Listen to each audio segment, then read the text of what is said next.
I was asked a question not too long ago which I found fascinating to explore. Basically, they wanted to know how to continue beyond the point of some evil group being taken down. Or, well, if the story is over there or what, as they don't wish to deal with power creep. First, I wish to point out that, in this case, what's brought up here is one of the 8 universal conflicts, which is defeat evil. If the core conflict isn't defeat evil, the story continues beyond them because they were an obstacle, not the endgame. A good example of this in motion is early Dragon Ball, during the second Dragon Ball hunt. The Red Ribbon Army gets in Goku's way during it and becomes the main antagonist, but once they're taken down, the quest plotline continues. Goku himself hasn't collected all the Dragon Balls yet after all. Plus, he had a new goal due to the villain side's actions to revive his friend's father. So, method number 1 is to simply not make defeat evil the main goal. But there are options beyond that. Let's say defeating some character was the core agenda and it's accomplished. What's next?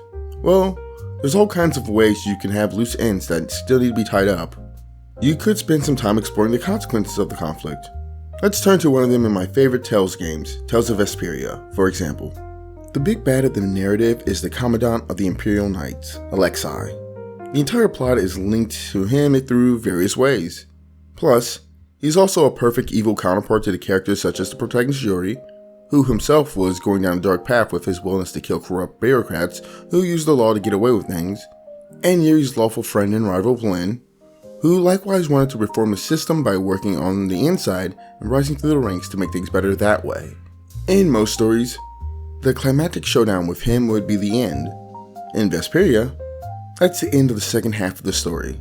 The third portion instead deals with cleaning up the mess he created and overall dealing with the problem he was trying to solve. Another story which does this is Suikoden 2. The main antagonist, Luca Blight, is defeated at the midpoint of the story in an epic showdown.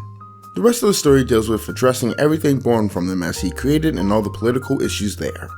So, method 2, shift focus to fixing the problem the villain caused. Another Tales story, Tales of Legendia, explores another approach one can do while avoiding having stronger beings waiting after. Personal quests.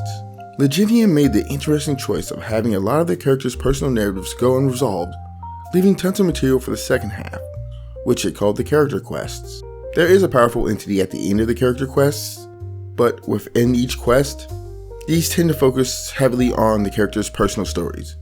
For instance, Chloe's character quest tackles her quest to find Stingle, the swordsman who killed her family.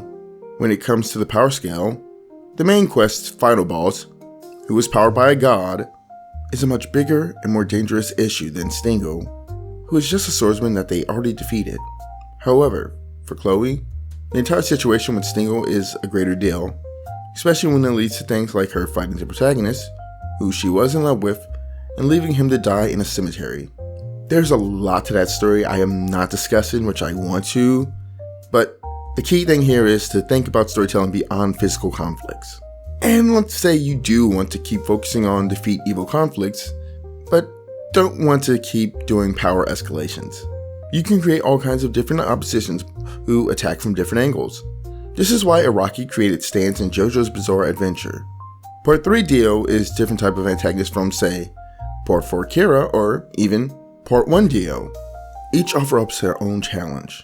In fact, this touches well into how weak antagonists can be incredibly useful to writers, which is something I discussed in much greater detail in this video. I recommend giving it a look if you wish to learn more on what I can say on how you can use that.